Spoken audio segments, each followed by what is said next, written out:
नमस्कार. आजचा सवालमध्ये तुमचं मनपूर्वक स्वागत. आज नवा आठवडा, आठवड्याचा पहिला दिवस, नवा प्रश्न आणि नवी चर्चा. पण ही चर्चा सुरू करण्याआधी मला तुम्हाला सांगायचं आहे की दिवसेंदिवस आजच्या सवालची लोकप्रियता वाढत चालली. गेल्या आठवड्यातल्या सगळ्या आजचा सवालना तुम्ही जो उत्स्फूर्त प्रतिसाद दिलाय, त्यामुळे आजचा सवाल हा सगळ्या टेलिव्हिजन दुनियेतला चर्चेचा नंबर 1 चा कार्यक्रम ठरलाय. याबद्दल धन्यवाद तुम्हाला देतो. हे श्रेय तुमचं आहे, कारण तुम्ही मायबाप प्रेक्षक आहात, तुम्ही बघता, म्हणून हा कार्यक्रम यशस्वी झालाय. यापुढेही आम्हाला असंच सहकार्य करा.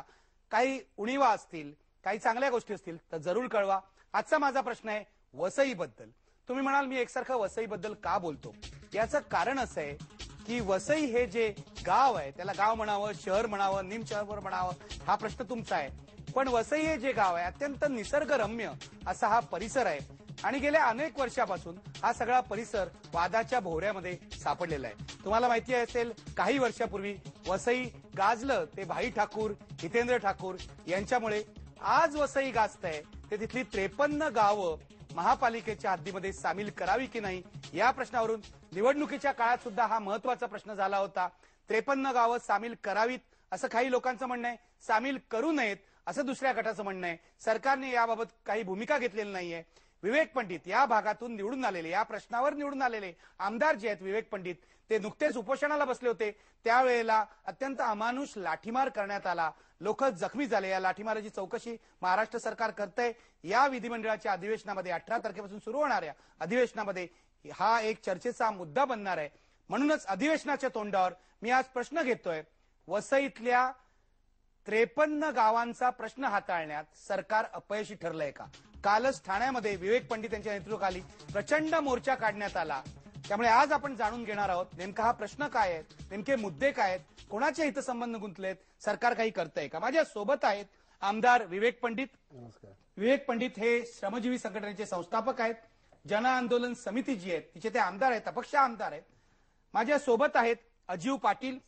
अजीव पाटील हे हितेंद्र ठाकूर यांच्या बहुजन विकास आघाडीचे संघटक सचिव आहेत. हितेंद्र ठाकूर यांनी वेगळी भूमिका घेतली होती या प्रश्नाबाबत, त्यामुळे हितेंद्र ठाकूर आणि विवेक पंडित यांच्या दोघांचा संघर्ष झाला. या दोघांचा संघर्ष असला तरी आज मी दोघांनाही विनंती करणार आहे की हे चर्चेचं व्यासपीठ आहे. तुम्ही कितीही वाद घाला, लोकशाहीत वाद होतात, पण आपण अत्यंत सभ्यपणाने वाद घालून हा प्रश्न काय आहे हे अख्ख्या महाराष्ट्राला समजावून देऊ. कारण आज वसईच्या प्रतिमेचा प्रश्न आहे. आजचा हा आपला कार्यक्रम महाराष्ट्राच्या कानाकोपऱ्यात पाहिला जातो, पण महाराष्ट्राबाहेरही पाहिला जातो. आणि मला केवळ वसई पुरता मुद्दा नाही घ्यायचा आहे, तर एकूणच अर्बनायझेशनचे जे प्रश्न आहेत ते याच्याशी गुंतलेले आहेत. माझ्यासोबत नागपूरहून आहेत नितीन राऊत. नितीन राऊत हे सध्या कृषी आणि पशुसंवर्धन खात्याचे राज्यमंत्री असले तरी सुद्धा पूर्वीच्या सरकारमध्ये ते वसईला जाऊन त्यांनी विवेक पंडित यांना पूर्वीच्या उपोषणाच्या वेळेला आश्वासन दिलं होतं की त्यांच्या मागण्यांचा सहानुभूतीने विचार करण्यात येईल. मला नितीन राऊतना विचारायचं आहे की सरकार नेमकं काय करतंय. आणि माझ्यासोबत सध्याचे नगरविकास राज्यमंत्री भास्कर जाधवही नंतर येणार आहेत. मी चर्चेला सुरुवात करतोय अर्थातच विवेक पंडित यांच्यापासून. विवेक पंडित, सगळ्या महाराष्ट्राला समजावून सांगा, वसईकरांचा हा नेमका प्रश्न काय आहे, तुमची समस्या काय आहे, तुमचा विरोध कशाला आहे.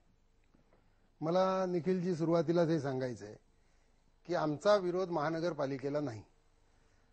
वसई ही मुंबईच्या जवळचं एक वाढतं शहर आहे. त्यामुळे जी 4 नगरपालिका वसईमध्ये होत्या, विरार, नालासोपारा, नवघर माणिकपूर आणि वसई, यापैकी विरार, नालासोपारा आणि नवघर माणिकपूर या शहरांची वाढ झालेली आहे आणि भविष्यामध्ये सुद्धा ती वाढ होऊ शकते. त्यामुळे त्या 3ही नगरपालिकांची महानगरपालिका झाली पाहिजे असं आमचं स्पष्ट मत आहे. त्यामुळे महानगरपालिकेला आमचा विरोध नाही. आमचा जो विरोध आहे तो वसईचं एक वेगळेपण आहे की वसईचा जो किनारा आहे, या किनाऱ्यालगतचा जो हरितपट्टा आहे हा बाग बगीच्यांनी नटलेला आहे, पाना फुलांनी नटलेला आहे. अत्यंत समृद्ध, निसर्ग समृद्ध असा हा परिसर आहे आणि त्या ठिकाणची एक विशिष्ट संस्कृती आहे. त्या ठिकाणचं लँड होल्डिंग सुद्धा छोटं आहे. त्याच पद्धतीनं वसईचा पूर्व भाग जो आहे हा सुद्धा डोंगरानं वेढलेला आहे. तुंगारेश्वर सारखा महत्वाचा डोंगर त्या ठिकाणी आहे. त्यानंतर आदिवासींची वस्ती त्या ठिकाणी आहे. त्यामुळे तो जो भाग आहे हा भाग, त्याचं गावपण हे शाबूत राहावं, त्याचा हरितपट्टा हा शाबूत राहावा, तिथला निसर्ग शाबूत राहावा, यासाठीचा हा संघर्ष आहे. म्हणून महानगरपालिकेला आमचा विरोध नाही. तुमचं असं म्हणणं आहे, या हरित पट्ट्यातली ग्रीन बेल्ट मधली जी 53 गावं आहेत ती महापालिकेत टाकू नका, ही तुमची मागणी आहे? ही आमची मागणी आहे.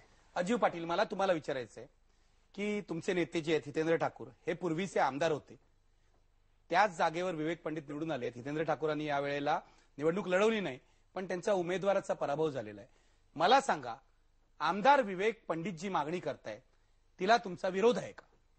मुळामध्ये विरोध म्हणण्यापेक्षा याची पार्श्वभूमी तपासून बघितली पाहिजे की 1975 साली हा मुंबई महानगर प्रदेशामध्ये हा विभाग आला, वसई तालुका. त्यावेळी कोणी त्याला विरोध केला नाही.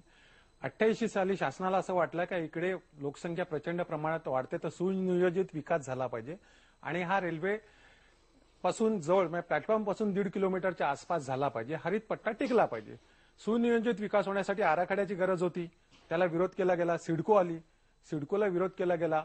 आज 10-15 वर्ष 20 वर्ष झाले कुठचाही विकास झाला नाही. कारण का, आता सिडको आहे, अधिकार सिडको आल्यामुळे नगरपालिका किंवा ग्रामपंचायतीचे निघून गेले आणि प्रचंड प्रमाणात ग्रामपंचायतीमध्ये स्लम वाढायला लागलं. आणि अशा वेळी वर्टी कमिटी जी होती तिन्ही सिडकोच्या आराखड्यासंबंधी 3 जण होते, 3 सदस्य होते. त्यांनी शासनाला एक अहवाल असा सादर केला का या ठिकाणी महापालिका करण्याची गरज आहे. त्याआधी युतीचं सरकार असताना आम्ही सत्तेमध्ये होते, विरोधी पक्षातील काही लोक मुंडे साहेबांना भेटलेले आणि त्यांनी सांगितलेलं की नगरपालिका बरखास्त करा, महापालिका करा. तर त्यावेळी त्यांना होकार दिला नाही, कारण त्यांनी सांगितलं की बाबा सत्तेत तेच आहेत, पुढे काय बदल होणार नाही. त्यानंतर आम्ही असं ठरवलं का एक नगरपालिका किंवा एक ग्रामपंचायत कुठच्याही डम्पिंग ग्राउंड करू शकत नाही, फायर फायटिंग स्टेशन करू शकत नाही, पाण्याच्या योजना करू शकत नाही. मग 4 नगरपालिका आणि ग्रामपंचायती म्हणजे त्यांना प्रतिनिधित्व करणारी पंचायत समिती की तिने फक्त 20% त्यांच्या रेव्हेन्यूच्या द्यायच्या, शासकीय अनुदानाच्या नाही. आणि एकत्रित एक कोला म्हणजे काउन्सिल ऑफ लोकल ऑथॉरिटी बनवायची आणि त्याच्यामार्फत ही विकास कामं करायची. परंतु त्यावेळी प्रचंड प्रमाणात विरोध झाला. सर्व पक्षी एक झाले आणि म्हणाले नाही त्याला आमचा विरोध आहे आणि मुख्यमंत्र्यांकडे गेले आणि बारगळला हा प्रश्न. आणि त्यावेळी तिकडे महापालिकेची मागणी केली गेली. पंडित साहेब त्यावेळी तिकडे नव्हते आणि तिथून हे महापालिकेचं सगळं चालू झालं. तुमचं असं म्हणणं आहे की वसई परिसराचा विकास व्हायचा असेल, वसई विरार परिसराचा, तर महापालिका व्हायला पाहिजे. महापालिका व्हायलाच पाहिजे आणि ही 53 गावं सुद्धा महापालिकेत सामील व्हायला पाहिजे. आमच्या म्हणण्यापेक्षा परवा दिवशी पंडित साहेबांनी तिकडे स्पष्ट केलं की ज्या ठिकाणी विकास झालेला आहे, जिकडे शहरीकरण झालं आहे, औद्योगिकरण झालेलं आहे, रेल्वेपासून हायवेपर्यंतची गावं महापालिकेत घ्यावी. पश्चिमेकडच्या आगाशीतला काही भाग घ्यावा, बोळींचा काही भाग घ्यावा, करमाळे उमराळ्यामधला काही भाग घ्यावा.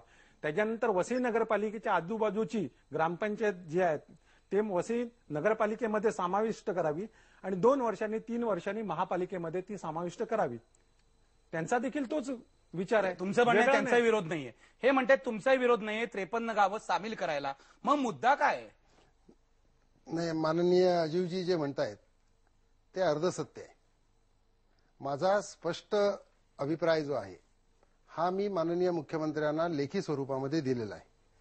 ज्या गावांचा महानगरपालिकेमध्ये जायला विरोध नाही, पाठिंबा आहे, त्या गावांना ग्रामसभेचे ठराव ज्यांनी केलेले आहेत त्यांना जरूर घ्यावं. परंतु ज्या ग्रामसभांनी विरोध केलेला आहे त्या ग्रामसभांचा आदर हा राखला गेला पाहिजे, ही एक बाजू. आणि दुसरी बाजू की ज्या ठिकाणी शहरीकरण आणि औद्योगिकरण झालेलं आहे आणि ती गावं जर जाऊ इच्छितात तर त्यांना विरोध करण्याचं कारण नाही. परंतु मला एक गोष्ट या ठिकाणी नम्रपणे सांगायची आहे की सुनियोजित विकासाबद्दल आता जे पाटील साहेब म्हणाले, तर आतापर्यंत नगरपालिकांच्या मध्ये जी सत्ता होती ती पाटील साहेबांच्या पक्षाचीच होती, अनिर्बंध सत्ता होती, म्हणजे विरोधक जवळपास नगण्य होते. त्याचप्रमाणे त्यांचे जे नेते आहेत माजी आमदार, त्यांच्या तालावर संपूर्ण सरकार चालत होतं. असं असताना जी अतिक्रमणं झालेली आहेत ही अतिक्रमणं पाटील साहेब म्हणाले तसे गावाच्या भागात झालेली नाहीत, पूर्वेचा भाग वगळता. तर ही त्यांच्या सत्तेमध्ये ज्या नगरपालिका होत्या त्या 3 नगरपालिकांच्या मध्ये विरार सर्वात जास्त, नालासोपारा आणि नवघर माणिकपूर या भागामध्ये 8,000 अतिक्रमण अनधिकृत बांधकामं ही त्या ठिकाणी झालेली आहेत. त्यामुळे अनधिकृत बांधकामं ही महानगरपालिका आली म्हणजे होणार नाहीत, हे काही तत्वतः पटण्यासारखी गोष्ट